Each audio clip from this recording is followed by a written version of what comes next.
welcome again. I think everyone's been here for the full day by now. I'm really sorry about the weather. There was meant to be you're all meant to be sitting around there in the sunshine with your feet in the water, taking up the sun rays. So we're going to do it till the next storm kicks in. We'll see how much we get done. KARI's going to introduce herself and also the work you do in the Outdoor Swimming Society and the speakers, and there'll be some kind of conversation. And afterwards, you are invited to swim after, if that's okay. The steps are very slippery when you're coming down the steps, and no jumping to shallow. And Jenny is a lifeguard. Okay? Okay, KARI. I was a founder of the Outdoor Swimming Society, and I'm also an artist. So I sort of straddle both worlds, and this is why I'm so fascinated by this event. Just to see how the artistic side is developing, and I haven't been disappointed, I have to say. Absolutely wonderful. I haven't prepared anything about what I'm doing, really. I think there are so many swimmers and so many different things that people like to do.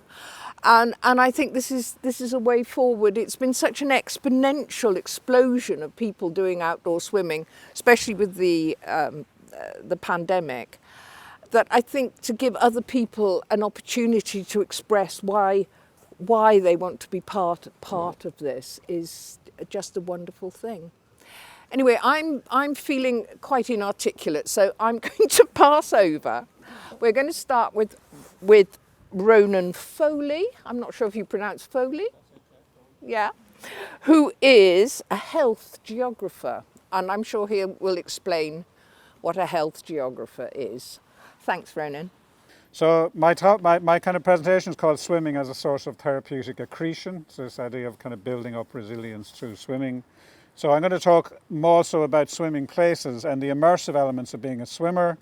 Why swimming places? Well, in part, I'm a health geographer. I'm not going to explain what that is, but I'm interested in the relationship between health and place. So most people think geographers are about mountains and rivers. We've gone way past that a long time ago.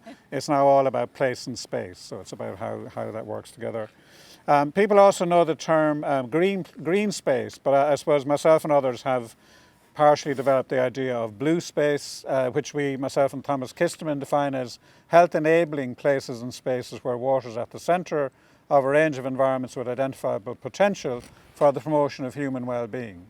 So I suppose that interest in blue space is very disconcerting because the thing keeps moving around. That interest in blue space extends to what people do in those places that produces health and well-being. So that's why I'm really interested in swimming, because it's a health and well-being practice done in blue space. So for me, what's important to ask is kind of ask questions like, how does place play a role, and how do people consider place in their swimming lives? And that in turn leads naturally to an interest in swimmers' health and well-being, and how that's shaped by the very particular places in which we swim. And they can be multiple places. I heard somebody describe swimmers once as the most promiscuous of people. They do it anywhere, anytime, with anyone. So I think that's a really nice description. I'm also specifically interested in the immersive quality of the swimming experience, both in hearing swimmers' stories and accounts, but also in literally placing myself in the place and even in the water to carry out a sort of blue space capture. Myself and EASKEY have written a paper where we talk about that idea of kind of place capture, getting literally the story from the water. So I suppose because I'm interested in health and well-being, the word therapeutics is at the very centre of a lot of what I write about. And I'm just going to talk about 5 words that begin with an A and just say about, and you can imagine, put the word therapeutic in front of each of them, and that's kind of what I'm interested in.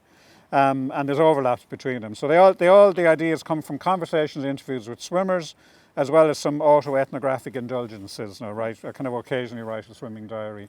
One of the things that I'd already noted elsewhere, and something I'd written that I think is really true, is that swimmers think they have nothing to say. So whenever I speak to a swimmer and I go, what have I got to say? And the minute that a swimmer talks, this deep, rich voice emerges from the water, echoing the place connection that swimmers have. And I think there's a richness in how people talk about swimming that they're barely conscious of themselves. So I really value the voice of a swimmer. I'm also going to talk a little bit about positive aspects of swimming, and we're also aware of negative, risky and health endangering aspects, and I want to acknowledge that. And I particularly want to acknowledge the fact that 2 or 3 people drowned in Dublin Bay in the last week, and indeed quite a number of people have drowned on this bay over the summer. I would think we should acknowledge that sort of loss collectively as well. So swimming is not always positive, it has negative components. I just want to mention that. So I want to talk about this idea of the kind of word affinity, so therapeutic affinity or an affinity. So the very nature of swimming outdoors produces, I think, automatically a sort of an affinity with swimming places. It's both personal, but it's shared and emerges from connections to that place. It's often a place we often have a deep family history with, and I remember talking to someone who said the first thing their family do when they come home is head straight to the 40-foot from the airport. It's not a proper return if they've not been in the 40-foot before they go home. So that connection is important. I think family histories are really important, and they're often intergenerational as well. But there's new communities of affinity. We've heard of these multiple new kind of 2K swimming groups emerging organically in lockdown along the coast, but also in lakes and rivers, particularly when indoor swimming pools have been closed. People have really discovered the nearby lake and the nearby river as a place to swim. So a therapeutic affinity with a swimming place is something that we've inherited, rediscovered, or invented anew for ourselves and other. And in swimming, I think we also map out old and new friends and relationships at, on, in and with the water. And I hope I've made some today already. I know I have. The second word would be access. So another word beginning with A. So when I grew up in Laois, which is the most inland county in Ireland, we're a long way from the sea, but we went to Kilkeen Lahinch most summers. But for people in Dublin, I think there's a belated, in some cases, though not with this community, recognition of this blue asset on our doorstep, this blue resource on our doorstep, easily accessible and mostly, and I say this subtly in a place like this, freely available, but that's a whole other story. But one of the things that the pandemic, I think, has made clear that access to blue and indeed green space is not available to all equally. For many inner city or rural communities, blue space is much harder to reach, especially during the lockdowns when you're not allowed to travel. So there's a kind of a loss of access during those times. Access is also difficult for people with disabilities, a whole range of disabilities. It's no surprise that people with disabilities prefer the indoor setting of a swimming pool, though, as I said, these were also inaccessible lockdown. So I'm really interested in that. How do you make outdoor swimming places more accessible to people with a range of disabilities? And it was really lovely. A couple of years ago, I was lucky to swim in the Jubilee pool in Penzance, and I saw a really simple hoist. There's a very simple hoist by the side of the pool, pull anyone in and out. That's not beyond the imagination of people to actually put those sort of infrastructures in place for people with disabilities. The third A word I'm going to mention is affordance. It's kind of a fancy word, but it's used a lot in terms of health and well-being assets. This idea of the multiple ways in which different people use the same place for different healthy purposes. So physical health, mental health, support and recovery, chronic and acute conditions. The sea has space for rehabilitation and healing. And one of my favourite swimmers' quotes is the very simple, "The only time I don't limp is when I'm in the water." And that, put another way, that it affords the disabled land body to become an enabled sea body. Though it's probably really important to say the enabled land body is also a disabled sea body. It's probably fair to say we can't quite do the same things in the water as we do on land. I also think this idea of affordance can be applied to kind of swimming knowledge, to learning how to swim. So sharing knowledge is an essential part of affordance, and Swim Ireland have great programs on this, but when you talk to older swimmers about, and I always ask the question, where did you learn to swim? And older people will talk about, even in places like Wexford, Waterford, Kilkenny, these amazing stories of a man or a woman who taught them to swim. So there was somebody in that community who taught kids how to swim. My particular favourite story is from the River Dynon, which is a tributary of the Nore in Kilkenny from the 1940s, where kids were wrapped in a sort of floating wetsuit of reeds. And it was about 30 reeds put around you, and you took one off every time you swam, and by the time all the reeds were gone, you knew how to swim. So there's lovely kind of local kind of stories in that. I think swimming places are mostly generous and provide other affordances of shared intergenerational mixing and practice and socialisation, which I think is a central aspect of ageing well in place. I think it's no coincidence that a lot of people do turn to swimming, I think, when they're a bit, or return to swimming when they're older. A colleague of mine talked to very old retirees in Waiheke in New Zealand who, though they could no longer swim due to old age, still liked to go to the beach, who imagined they still could. And you think, oh, those people are probably sitting there regretfully. They're not. They're enriched by their memories of what they could do in that place. There's a lot of writing about therapeutic atmosphere, so there's another A word. So the emotions that swimming stir and its mobile and effective power wax and wane like the tides. There's something particular about a swimming place that's experienced differently, and I think we've seen a very visible example of this today, over the hour, over the day, over a week, over a season, over a year, by all sorts of different people. So the atmosphere can be active, it can be passive, and even people who can't swim for whatever reason are often drawn to spend time and spectate and take part by proxy. I think as our morning visit to the 40-foot and Sandyman showed us. We also need good weather and clear sky to actually create the blue space, and over there is the thing that actually makes blue space blue. It's kind of murky green at the moment, but it's on the way. So I think there is that relationship with the sky, I think, as well, as part of that story. So it's kind of, the atmosphere of a swimming place is a whole set of connected parts, and Ingham and Purvis, or academics, would say places are never simply confined to the present time and immediate location, but are charged with the collective memory and association of other times and places. And every time we swim in a place, we think back, we think forward, we think sideways. We remember who we swam with. We remember that, last week's swim, the swim we did when we were small. So there's this kind of connected relational element of space and time that happens in those locations. And as I said, there's also a real sense that some of those emotions and affective elements are both transmitted and received by the senses. There's a lovely writer on nature called Vesely who describes the fact that nature is always on, like a dial, and sometimes it's turned up and sometimes it's turned down. I think often in blue space it's really turned up. EASKEY myself has had an interesting idea of place capture that's what you might call a form of intimate sensing, not like satellite imagery and remote sensing, but the opposite, the intimate sensing. And capturing that atmosphere is often really hard to do and hard to pin down. But you kind of, as Amy Mann says, you know it when you see it, you know it when you feel it. But it's often really hard to put into words as well. I'm drifting towards the audience here. It's very exciting. Monica Degan also notices that atmosphere in places connects people and practices gestures, in which swimming as a practice excavates feelings that can't be directly said or even explained. Gestures are effective suggestions in space, moments of evocation that are materially performed. Think of a late sunset swim in high tide at Sea Point with people you love. That sentence has a real depth of meaning to it effectively. And then finally, I'm going to come back to that title I mentioned at the beginning, accretion.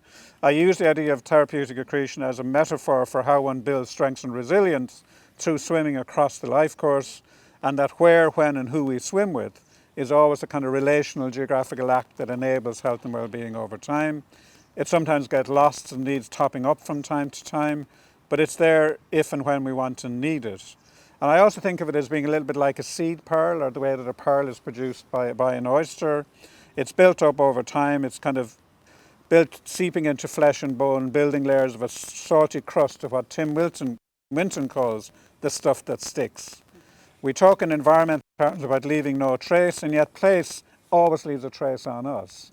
And in particular, swimming places, I think, leave a mark on us in some form. Sometimes literally in blood when you hit a rock or something like that. But there's always some sort of trace there.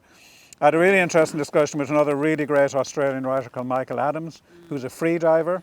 And Mike said, I really disagree with your idea of the therapeutic accretion thing. It makes no sense to me. He said, the reason we go in the water is to cleanse ourselves and wash stuff off. So wash the bad stuff off. But my argument, which I only thought about after I'd spoken to him, like his l'esprit d'escalier and all that, was I said, actually, one of the things that an oyster and a pearl does is it filters out the impurities and it keeps something precious at its core. And for me, that's a really important idea. I also kind of recognize the really important different energies of the sea, and I think the sea has always a place to play, and the sea is a generous beast sometimes. And I don't know if Philip is still here, but Philip said to me once in conversation years ago, the sea is never your friend, but it can be if you ask it nicely, and there's something really important about that.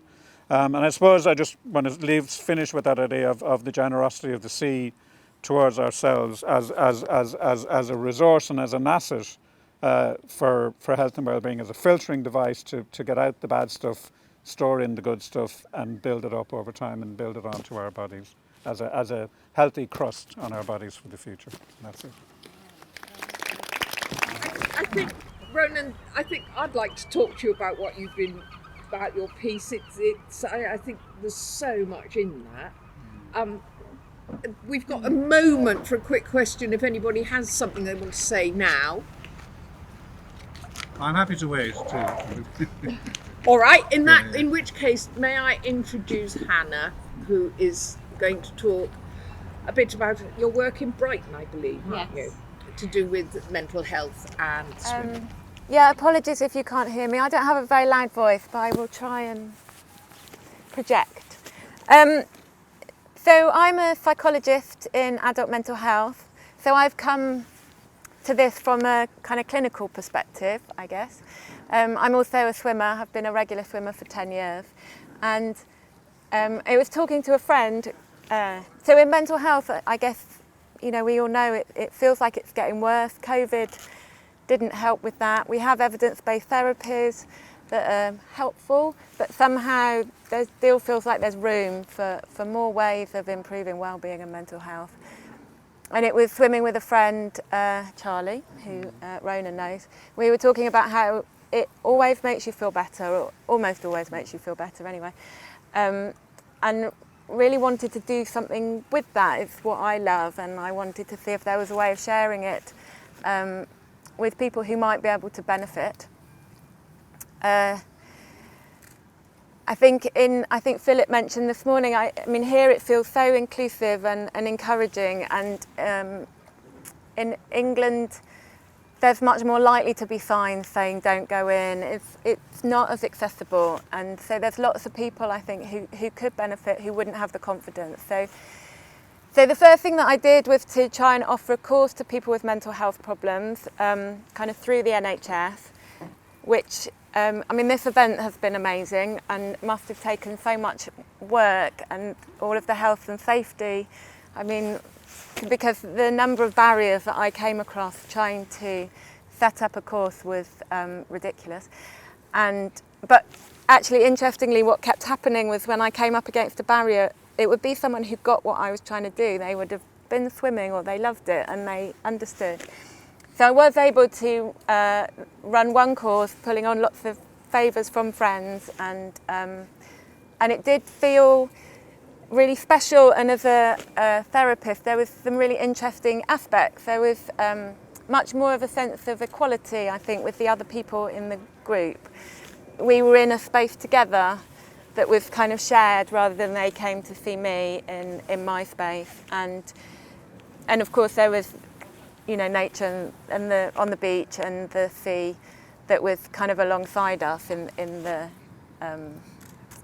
being there. Because it was quite a task pulling on friends, I set up a community interest company to try and offer more of these kind of courses, and we run another one this year, and again it was really special. It was all women, actually, interestingly. We didn't specify that, but they were the people who opted in, and you could. It was really interesting things like edges that people came up against. I think getting into the water, kind of knowing when to push themselves and when to go more gently. Was one of the things that you could see people learn, a kind of real connection with their bodies. And I was thinking, the question came up this morning about why is it more popular with women? And I wonder whether, I mean, not that a difficult relationship with bodies is completely the domain of women, but there is maybe something that's more complex. And in fact, we had a whole session talking about how it changes your feeling about your body. So it's not necessarily about the aesthetic anymore, it's about being in your body and that embodied experience in the water. Yeah, so and people kind of just grew in the course and felt more confident. People who hadn't been out of their house for ages, people who had kind of got disconnected from their body in various different ways, talked about how it changed. So it really felt like there's something in it. But if you're going to do anything clinically in the NHS, you need an evidence base. So alongside that, I've been trying to do some research. So the first research project that I did the way that it was funded, I was quite free to do the research that I wanted to do. And as a psychologist, it's often just about your head. And of course that makes no sense with swimming. It's not about your head, really. So there's a phenomenologist called Merleau-Ponty that I drew on his ideas about, and he says that you learn about the world through your body, which I really like, that you don't learn about it through your head or your thinking. It's much more here. And also Ronan's work, which I read a lot before I did my research, because there was very little research about swimming at that time. I think only yours, in fact. There was sort of more kind of medical, physiological about the impact of going into cold water and how it stimulates both your parasympathetic and your sympathetic nervous system, which gives you a high, and that over time your body adapts. But it's all kind of quite different, not so much the experience. So so influenced by Ronan and Merleau-Ponty, I decided to look at the experience of regular sea swimmers in Brighton, and it felt like in order to get to that experience you needed to be with them. So I interviewed swimmers whilst we were swimming. So I joined them on their swim and then asked them to stop at points to tell me how it was feeling, and videoed that with a GoPro. And then we had a cup of tea afterwards and talked about it in more detail. I drew kind of 3 themes that kind of reflected what I thought the swimmers were saying. So one was transforming, so that real sense of change over the swim, kind of changing moods of swims, how it changes over time, that accretion, how your identity changes. There was also connecting, a real sense of people getting that sense of connection to themselves, to nature, to the sea, to each other, like a real sense of belonging. And then the final one I called reorientating, which was my attempt to get to the kind of magic, I guess, of, you know, that somehow it brings you back home to yourself, that you have this refreshed perspective. And of course all of those things so important for well-being and mental health. But in the NHS, that kind of research, that's not the sort of research that they want. They want clinical, this evidence-based, using questionnaires. So we've been trying to look into that a bit more. So I've teamed up with a group mostly in Portsmouth, and we've tried to use standardised measures, pre and post. It all feels very different to what we're talking about today, really. And yeah, I feel very torn about doing that kind of research, because it feels like it's not in the spirit of what swimming is. But then to open it out to more people, you need that kind of evidence base. That's the sort of research that not only do they want in health, but will fund. Yeah. So anyway, we've run some courses on the back of that, which so I think it was 60 people went on swimming courses, 60 people who signed up because they felt they had depression or anxiety, signed up to courses that were run in Devon. And it worked using these measures, kind of comparable to what you would expect with a talking therapy on the pre and post measures, and a little bit higher really in the follow-up. And because I was involved, we did some qualitative stuff as well. So I got them to do diaries and evaluations, and again, similar kinds of themes were coming out of what was helpful, that connection to others, finding a community of people who enjoyed it. Challenge, you know, as we've said, it's a dangerous and kind of what's the word? Raw experience being in the water, isn't it? Which can be overwhelming, but if you can manage that, it makes you feel stronger and alive, and then that taking time to really appreciate the moment, to be there, to be kind of embodied in the water, you know, together and taking time.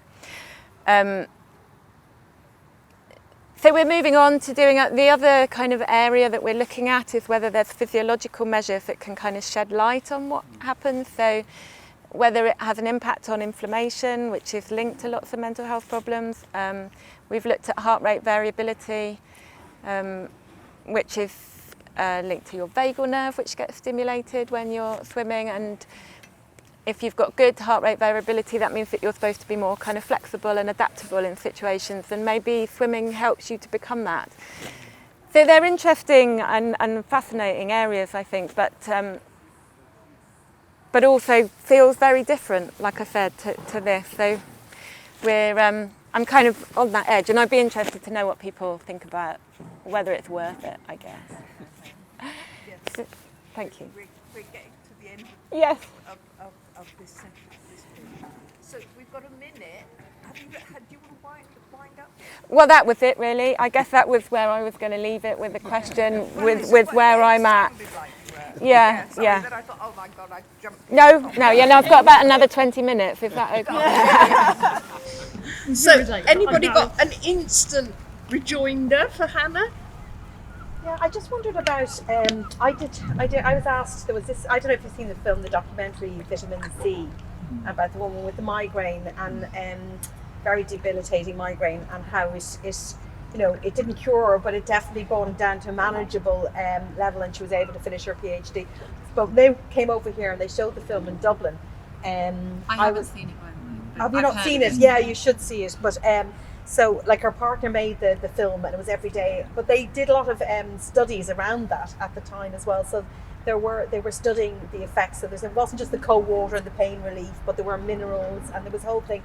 So they tried putting her in ice water in a bath, and it didn't have the same effect, even though it should have done, because technically speaking, when you've got the ice water, it should be the same thing. So it was like a combination of that. You've got your vitamin D, because by the sea you're going to have more vitamin D because the sunlight's going to be more reflective, the minerals, and then there's just the whole experience. I think that's, yeah. And I thought it was interesting because they were saying even at that point that there were, and so over here it was Migraine Awareness Week, and I don't have migraine, but I was just asked would I bring a group of people that did have migraine for a swim, and they were hoping, I think, that they would get some sort of funding, because we were told that the NHS did fund this type of thing, and they were saying, well, could we have it over here? So I'm a bit disappointed to find, because I was going, oh, the NHS just prescribed that over there, so why can't we have it here for people? So you don't know. No, I mean, there's pockets, there's bits of funding. In Devon and Cornwall, they have a very different relationship with the sea, and I think they get lots of, so the WAVE project, which is for young people, they seem to be funded quite a lot by the NHS. So you probably know more about that than I do, and that sort of started in Devon and Cornwall, and they do more of this. All of the courses that were in the research project were there, but as an across the board, no. So on that miserable, could we wait until the end? We're trying. I'm trying. There's people, and actually, Eve pointed out a whole other group of people who are We'll just still sort of keep trying. saying that it's happening over there. Why not? If it helps. Right, and finally, we're going to move to EASKEY. It's been a wonderful day, and particularly I was very lucky. I got a copy of EASKEY's book early from her publicist, and it's I do urge you all to book your copy in the same way as Philip. I spent 2 weeks reading these wonderful books. I actually had Philip's book in my pile of to read books, but I got so familiar with the cover I never actually read it until I was coming here.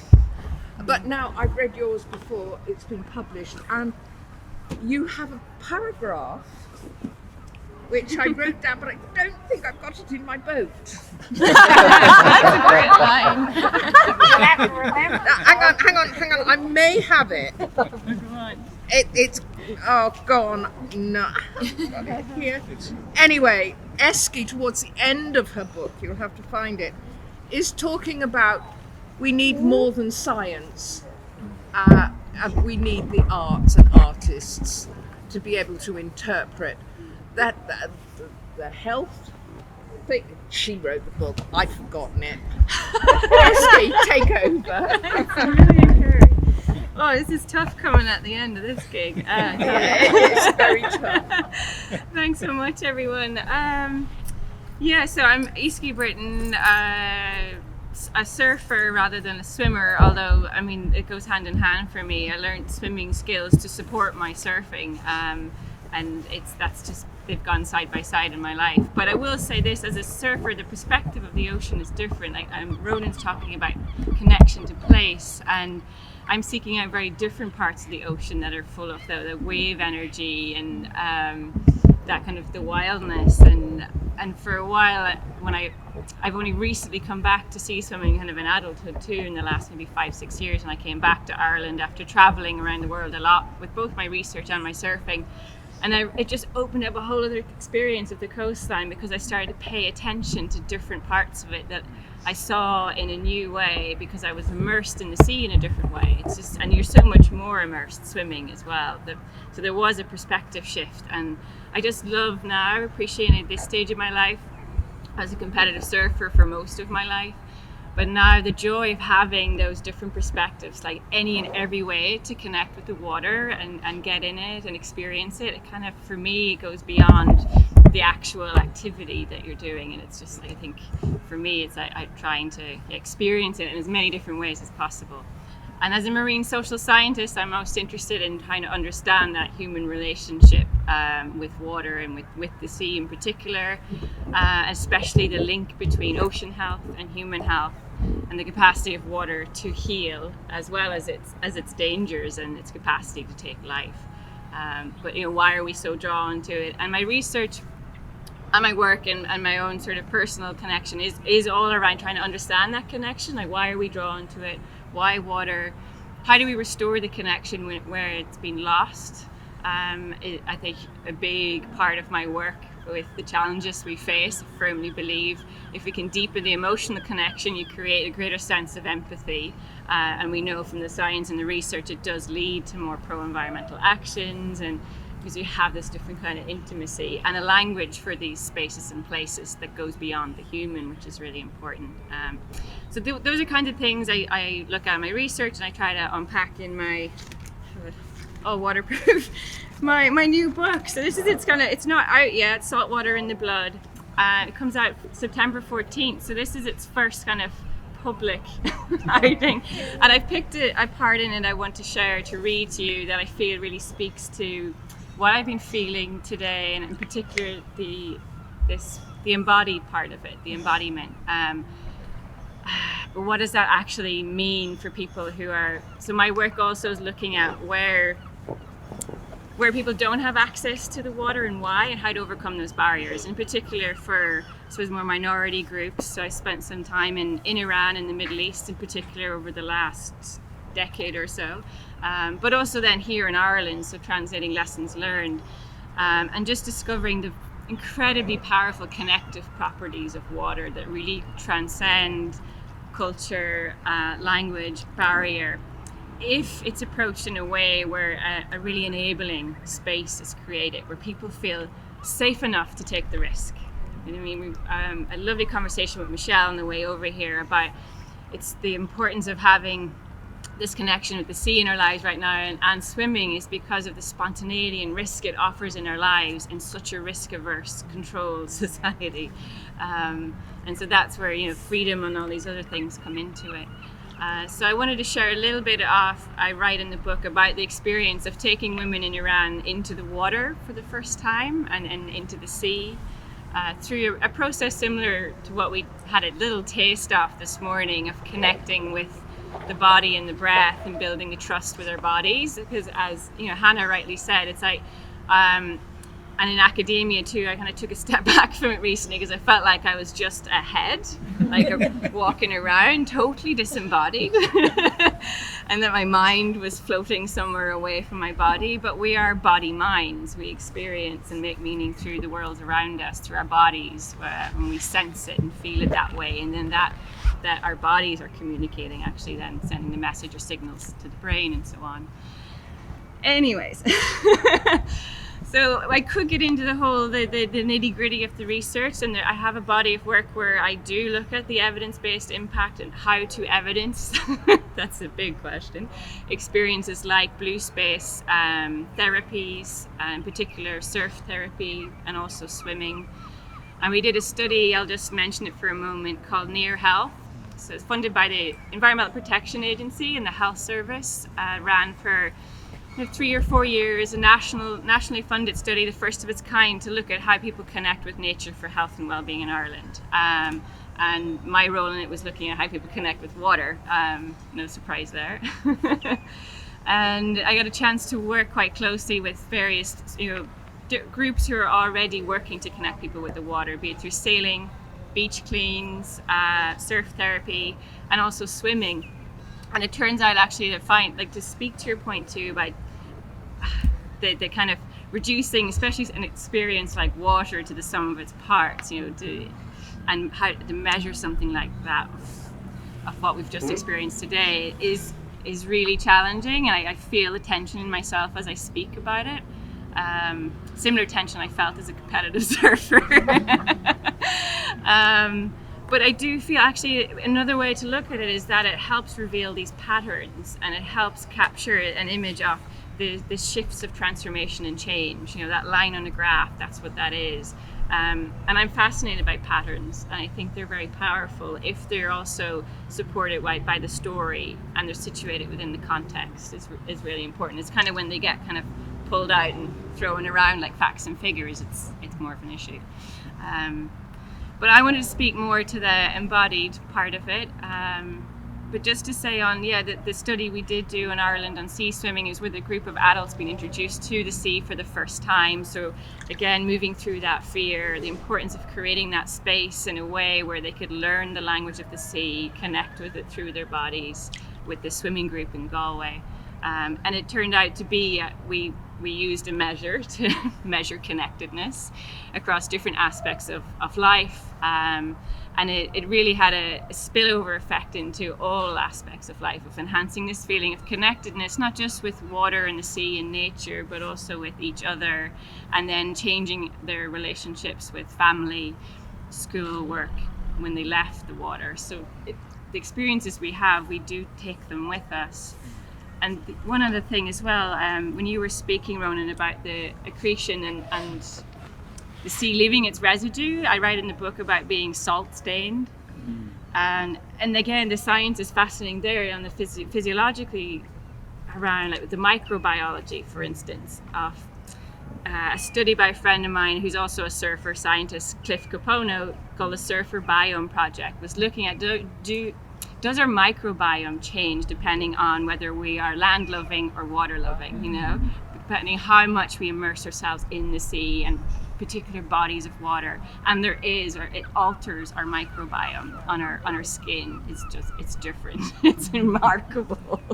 So the sea definitely, like literally leaves its imprint. And then the other thing on sensing, I kind of was struck this morning how we go into the water and we sense the sea. We can sense, it's such a multi-sensory experience. But I love this. It's a thought, but it's also interesting to look at the science behind it, how the sea also senses us, the sea and all it holds. So when we enter the water, we're literally, we're creating a ripple effect, we're moving the water, and just beginning to just understand that we share the body of water with so many other creatures, and that they're sensing and feeling when we enter the water. And I was kind of struck by that this morning, of flipping it around. It's not just us sensing the water. And there's science coming out now to show that how water molecules will even react and change their form in response to sound and singing and different objects entering the water. On that, I'll share. How's my time? Your time? Hang on, I can't see it. Sure, it depends how much I read then. You've got, 3 minutes. Okay, I'll read fast. I'm happy with 5. Everybody else? Okay, got it. So I'm going to pick an excerpt from a chapter called Be Like Water. It's a program I developed with women in Iran, and so they've just experienced going into the water in a swimming pool for the first time, and this is the first time they've gone to the beach, and we're by the edge of the sea, about to enter the sea with the surf breaking. This is before they surf.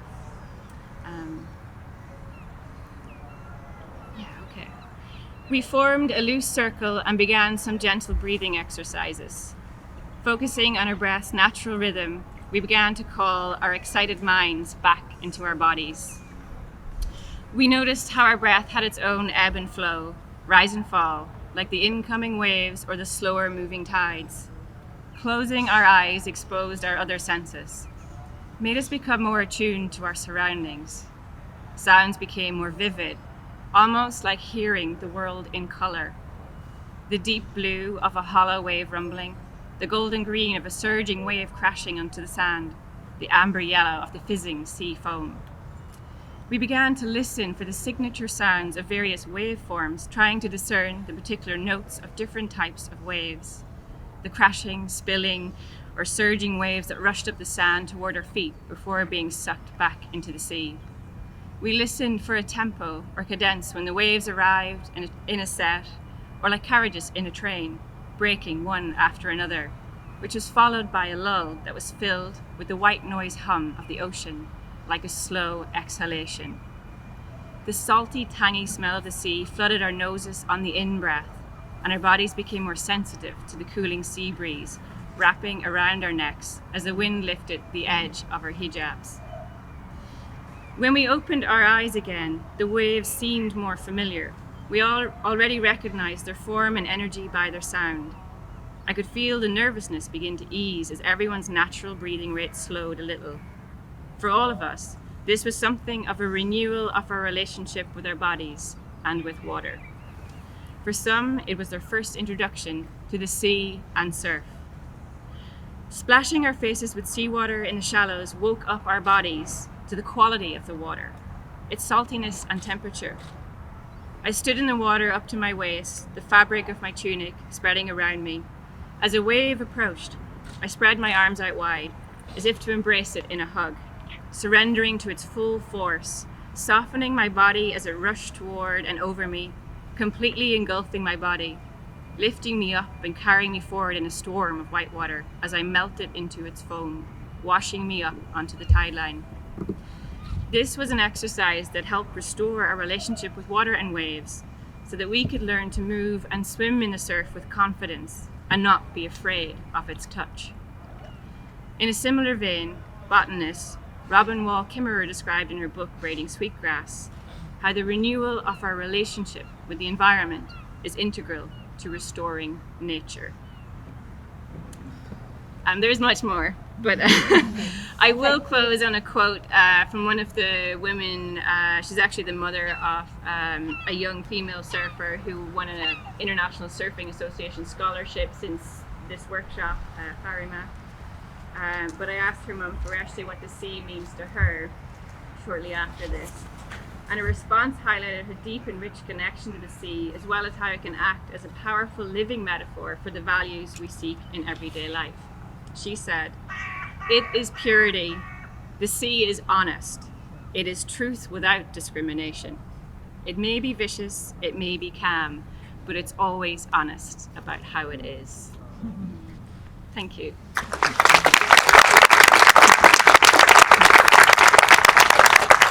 We haven't really talked today about the climate change and the report that came out recently, and I'm really struck by what all of you said about how healing the sea is and how beneficial it is to our lives. Have you any thoughts on what comes down the tracks, number one? And number two, personally, what's bothering me as well is the amount of refugees who are dying in the sea trying to escape, and somehow or another it's kind of coloured my vision of what bodies of water are meant to be, because I'm now thinking about bodies in water. Yeah. Do you have any comments you'd like to make on that? Sorry for producing such a depressing note. Finally come along. I missed the first bit of the question, sorry. Really two questions, Anna, sorry. One was climate change. Any thoughts on our relationship to the sea in that? because we've been talking today about how healing the sea is, and the second question is around the Sorry. And I guess the thing that struck me about the climate change, and probably if you talk more about it, but I think if we develop our different relationship with the sea, we care about it more, don't we? It does. There's research that shows that when you're more in nature, that it you become more caring of it. It becomes your place, doesn't it? That you want to look after. You see it. Yeah. Certainly in my swimming club with the beach, everyone starts picking up litter and feeling really annoyed with anyone who leaves it and can't really understand why you would want to. So I don't know. I kind of hope that if that connection, we get that connection back. Maybe we've lost it somehow. And resilience and adaptability, which is necessary. Yeah. You know, sorry.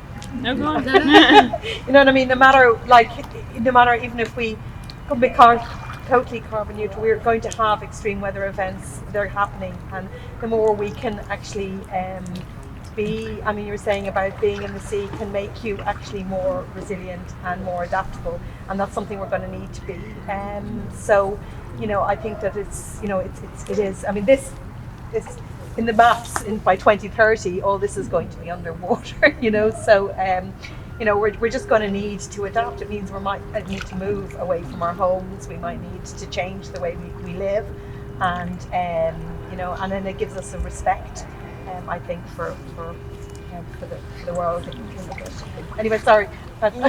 No, thanks. I think really thank you for the questions, actually, because I mean that's the complexity and the paradox, isn't it, of water relationships, and just as we're kind of almost rediscovering and renewing a relationship as water is therapeutic and healing, we're discovering we can't be well in a sick sea, and the sea is really sick. And it's causing obviously a huge amount of health and negative health impacts for humans as well as everything in the sea, and plus the ocean is a life support system for it all. So, but yeah, I think the way I approach it and the people I suppose I work with is how to accelerate the deepening of that connection, so there is the awareness to create the community so that we can bring as many people together to act. So it's not we have to go beyond what the sea can do for me, and I'm also concerned about just commodifying it as another thing that can heal us, like commodifying it in terms of like medicalizing it, and it's like it's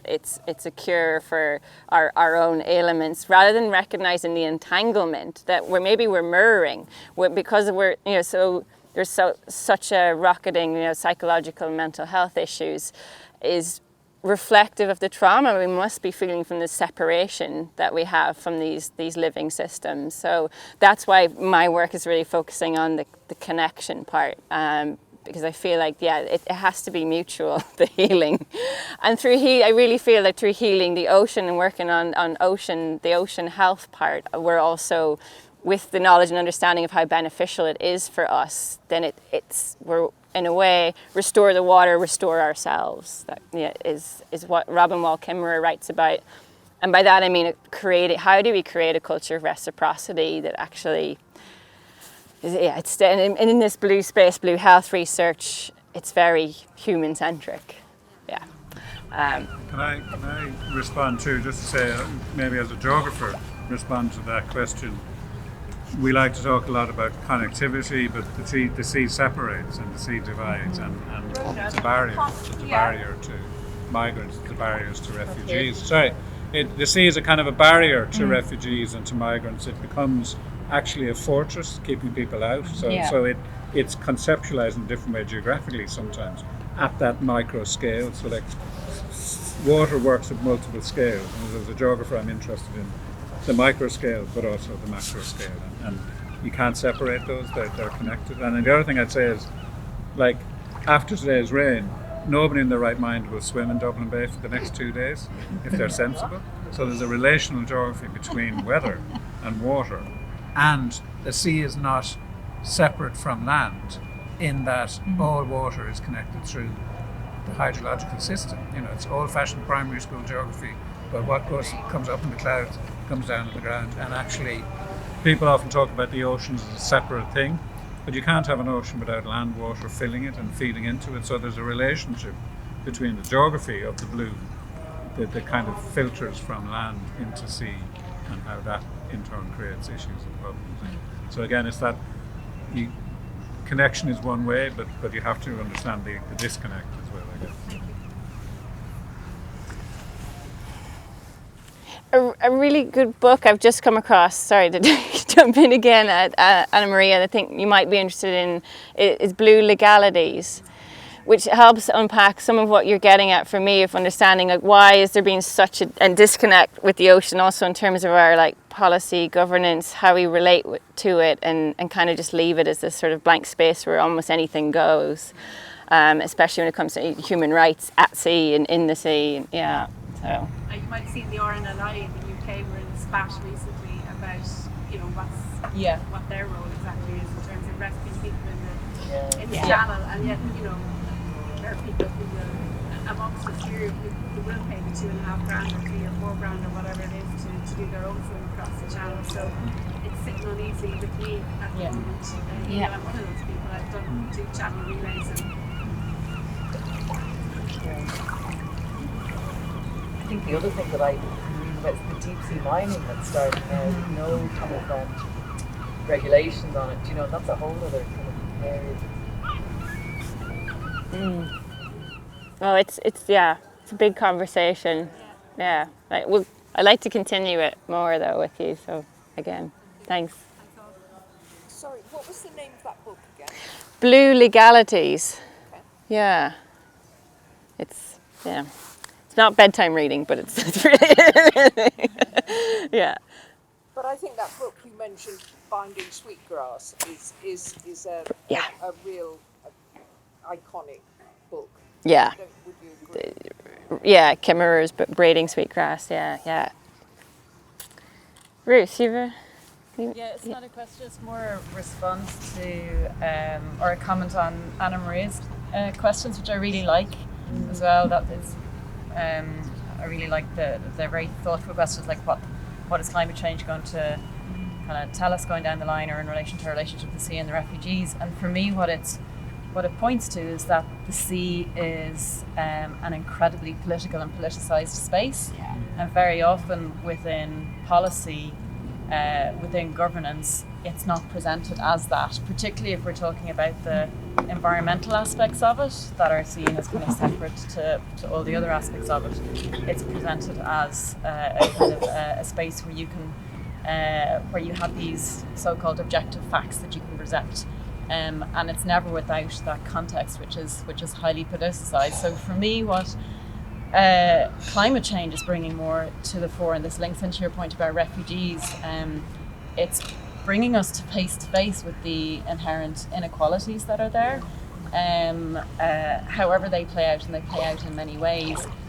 So I think that's going to be something that more and more we are going to be unable to ignore, and it's not something that is necessarily kind of a common discourse really at the moment, even within the European Union. I mean, EASKEY mentioned kind of reservations about the commodification of the ocean, and that's exactly what's happening with the EU's kind of policies of, say, blue growth, and kind of basically the colonization of the blue space by so many different industries at the moment. But yeah, for me, it's really, really important to recognise that it is a politicised space. And weaponized.